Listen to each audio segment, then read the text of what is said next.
1절부터 11절까지의 말씀인데요. 1절부터 교독해서 읽겠습니다. 그 후에 다윗이 여호와께 여쭈어 아뢰되 내가 유다 한 성읍으로 올라가리이까? 여호와께서 이르시되 올라가라. 다윗이 아뢰되 어디로 가리이까? 이르시되 헤브론으로 갈지니라.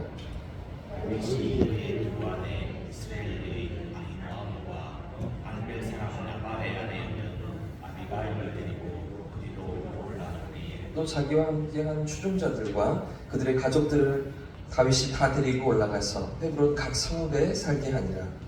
유다 사람들이 와서 거기에서 다윗에게 기름을 부어 유다 족속의 왕으로 삼았더라.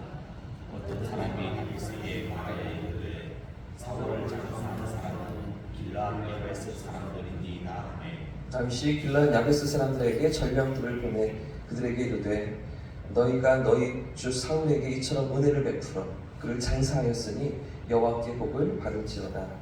너희가 이 일을 하였으니 이제 여호와께서 은혜와 진리로 너희에게 베푸시기를 원하고 나도 이 선한 일을 너희에게 베푸리니 이제 너희는 손을 강하게 하고 담대히 할지어다. 너희 주 사울이 죽었고 또 유다 족속이 내게 기름을 부어 그들의 왕으로 삼았습니다 하니라. 사울의 예루살렘과 내 아들 아브넬이 이미 사울의 아들 이스보셋을 데리고 마하나임을 건너가 길앗과 아술과 이스라엘과 에브라임과 베냐민과 온 이스라엘의 왕으로 삼았더라. 사울의 아들 이스보셋이 이스라엘 왕이 될 때에 나이가 40세이며 두의 눈은 황비에 있습니다. 유다 족속은 다윗을 낳으니 함께 읽겠습니다. 다윗이 헤브론에서 유다 족속의 왕이 된 날 수는 7년 6개월이었더라. 아멘. 할렐루야. 지난밤에도 평안하셨습니까? 어제 오후에 산에 다녀오시고 몸살은 안 나셨어요? 저는 조금 피곤했는지 그래도 잠을 깊이 잔 것 같습니다. 이번 한 주도 하나님께서 살아갈 힘과 또 믿음을 주실 줄 믿습니다. 하나님 인도하시는 가운데 주님과 동행하는 한 주가 되었으면 참 좋겠습니다. 이제 오늘부터 사무엘 하 본문을 우리가 함께 살피게 되는데요. 통독은 지난 토요일 날 이미 시작되었고요. 오늘 먼저 사무엘 하 2장에서 다윗이 이제 왕으로 등극하는 장면인데요. 오늘은 유다 지파의 왕으로 세워지는 장면을 함께 살펴보게 되고요. 내일은 이스라엘 전체 통일 왕국의 왕이 되는 그런 다윗의 모습을 함께 살펴보려고 합니다. 이제 두 번째 임금으로 왕이 되는 다윗이죠. 하나님께서 내 마음에 합한 자라고 그렇게 칭찬하시고 인정하셨던 그런 다윗입니다. 사실 이스라엘의 왕은 다른 민족들의 왕과는 조금 성격이 다른데요. 하나님께서 원하시는 역할이 있었고요. 그에게 맡기신 사명이 있는 것이죠. 이 왕이라는 역할이 사실은 하나님과 백성들 사이에 있는 중간자였다는 것이죠.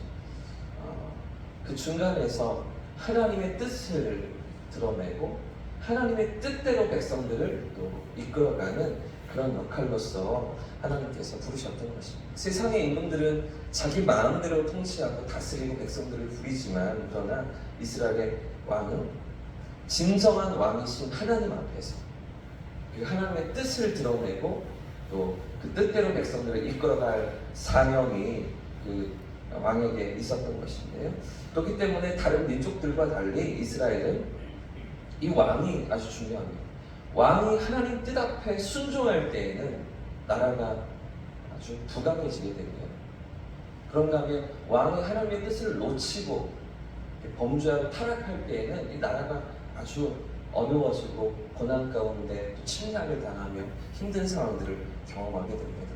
왕이신 진짜 왕이신 그 하나님 앞에서 이 인간 왕이 어떻게 반응하느냐에 따라서 이제 이스라엘 왕국의 역사가 번성하기도 하고 또 몰락하기도 하는 쇠락하기도 하는 이런 어떤 상황들을 우리가 계속해서 역사상을 통해서 살펴보게 될 것입니다.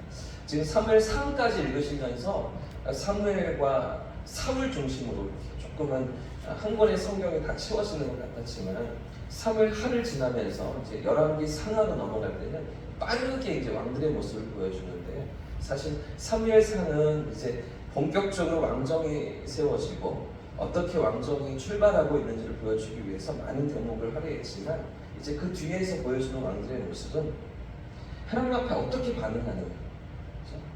그 왕들이 하나님 앞에 깨어 사 있느냐 그렇지 않느냐에 따라서 이 왕국이 완전히 달라지는 모습들을 너무나 쉽게 보여주는 그런 역사서를 우리가 확인하게 되는 것입니다. 그만큼 하나님과 백성 사이에서 그 중간에서 왕의 역할이 아주 중요했던 것인데, 오늘 본문에도 두 종류의 왕이 등장하고 있습니다. 첫 번째는요, 하나님이 세우신 왕이 등장하죠. 그런가 하면 또 한 사람은 사람이 세운 왕이 등장합니다. 다 읽진 않았지만 2장 후반부에 등장하는 또 한 사람의 왕이 있는데 그가 바로 사람이 세운 왕이죠. 먼저는 하나님 세우신 다윗이 등장합니다. 이제 이스라엘의 첫 번째 인물이었던 사울이 죽고 길보아 산에서 이 블레셋과의 전투 중에 사울이 전사한 이후에 유다 지파의 땅에서 헤브론에서 이제 다윗이 왕으로 세워지는 장면이 1절에 그려지고 있는데 1절 말씀을 같이 한번 읽겠습니다. 1절입니다. 시작. 그 후에 다윗이 여호와께 여쭈어하되 여호와께서 이르시되 올라가라. 다윗이 아뢰되 어디로 가리이까? 이르시되 헤브론으로 갈지니라. 지금 다윗이 어디에 있었습니까? 예, 1장 1절을 보시면 사무엘하 1장 1절을 보시면 다윗이 시글락이라는 성에 있었습니다. 조그마한 동네에 거기에 있었는데요. 지금 이곳에서 시글락에서 고향 땅인 유다로 돌아가는 것에 대해 하나님께 묻습니다. 그리고 하나님은 유다 땅으로 돌아가라 이렇게 말씀하시고요. 그리고 또다시 묻죠. 또다시 하나님께 여쭙는 다윗에게 헤브론으로 가라. 구체적으로 하나님 명령하시고 가르쳐 주십니다. 그래서 4절을 보시면 유다 사람들이 다윗에게 기름을 부어 유다 족속의 왕으로 다윗을 삼았다 이렇게 기록하고 있죠. 지금 성경이 다윗의 어떤 모습을 보여주고 있습니까? 시작부터 하나님께 묻는 것입니다. 이제 뭐 전쟁이 끝났잖아요. 사울이 죽었잖아요. 그럼 자동으로 자기가 왕이 되는 거죠. 이미 하나님께 기름 부음을 받았고 사무엘이 자기에게 기름을 부었고 왕이 될 거라는 약속을 가졌고 그럼 왕이 되면 되는데, 그런데도 불구하고 하나님은 어디로 가야 합니까? 하나님 어디로 내가 가기를 원하십니까? 여쭈면서 시작부터 하나님께 묻는 하나님의 인도하심을 따라가는 다윗의 모습을 성경은 보여주고 있는 것입니다. 이런 다윗에게 하나님은 갈 곳을 알려주시죠. 그리고 말씀을 따라서 다윗이 헤브론으로 나아갔더니 유다 백성들이 모여서 이제 왕으로 다윗을 추대하는 그런 장면이 그려지고 있습니다. 그런데 문제가 무엇입니까? 지금 또 하나의 갈등 상황이 무엇입니까? 지금 이스라엘에는 또 다른 왕이 하나 더 세워진다는 것입니다. 사람이 세운 왕이 한 명 더 세워지는데요. 이처럼 다윗을 왕으로 세운 유다 지파 외에는 나머지 이스라엘의 11지파가 이스보셋이라는 다윗의 아들을 왕으로 세우는 것이죠. 8절과 9절 말씀을 같이 읽어보겠습니다. 8절과 9절입니다. 시작. 사울의 군사령관 넬의 아들 아브넬이 이미 사울의 아들 이스보셋을 데리고 마하나임으로 건너가 길르앗과 아술과 이스라엘과 에브라임과 베냐민과 온 이스라엘의 왕으로 세웠더라. 지금 누가 이스라엘 11지파의 왕으로 세워주고 있습니까?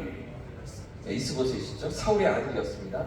사울의 군대 장관이었던 아브넬이 이제 이스보셋을 왕으로 세우게 됩니다. 그렇기 때문에 자 보십시오. 다른 나라들이 볼 때, 주변에 있는 민족들이 볼 때 누가 더 전통성이 있었을까요? 첫 번째는 11지파가 지금 이스보셋을 지지합니다. 두 번째는 군사령관이, 국방부 장관이 지금 이스보셋을 지지합니다. 그죠? 더 나아가서 사울의 적통이 이스보셋이죠. 주변 사람들이 볼 때, 주변 민족들이 볼 때 누가 더 왕으로서 정통성이 있었겠습니까? 다윗이니까 이스보셋입니다. 이스보셋이죠. 더 이스보셋이 왕이 되는 게 자연스럽다고 생각했을 것입니다. 그러나 이스보셋의 문제가 무엇입니까? 하나님이 세우신 왕이 아니었던 하나님이 원하시는 왕이 아니었던 것이죠. 사람이 세운 왕이었던 것입니다. 야망으로 가득 찬 이 군사령관 아브넬이 세운 왕이었던 것입니다. 이 아브넬도 이제 배신하게 되는데 결국에는 이제 아브넬도 돌아서서 다윗에게로 투항하게 됩니다.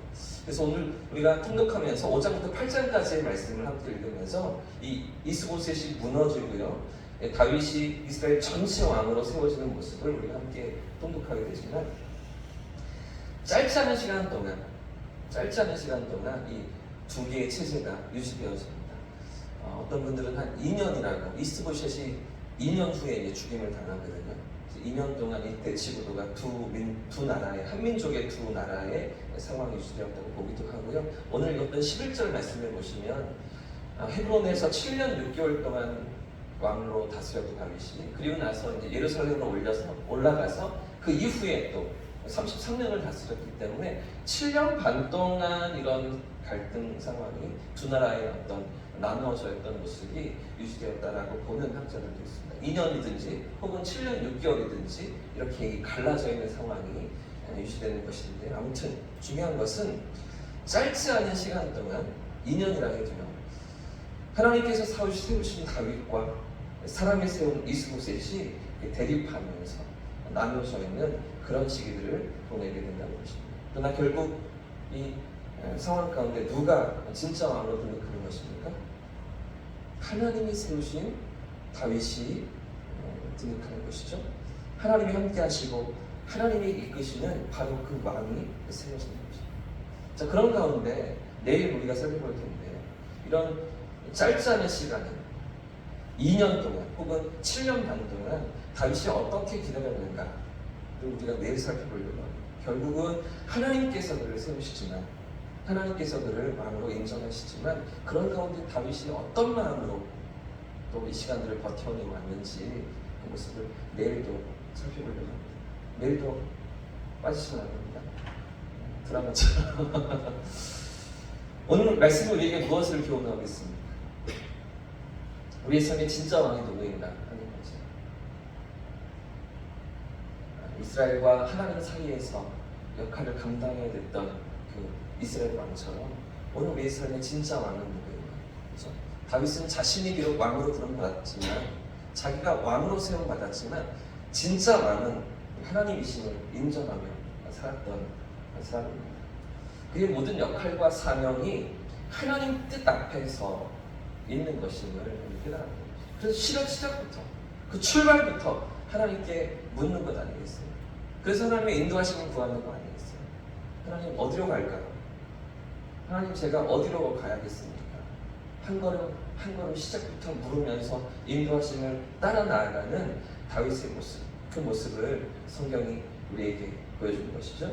뿐만 아니라 그렇게 하나님을 따라서 하나님의 인도하심을 따라 나갔던 다윗에게 우리 하나님께서 언제나 승리하게 하시고 또 평강을 주시는 그런 하나님의 도우심을 사무엘하 성경은 우리에게 말하고 있는 것입니다. 오늘도 우리 삶 가운데, 이 한 주간도 우리의 발걸음 가운데 하나님의 인도하심만 따라 나아가고 주의 도우심만 구하면서 하나님의 놀라운 일하심을 경험하는 복된 한 주가 되시기를 예수님 이름으로 축복합니다.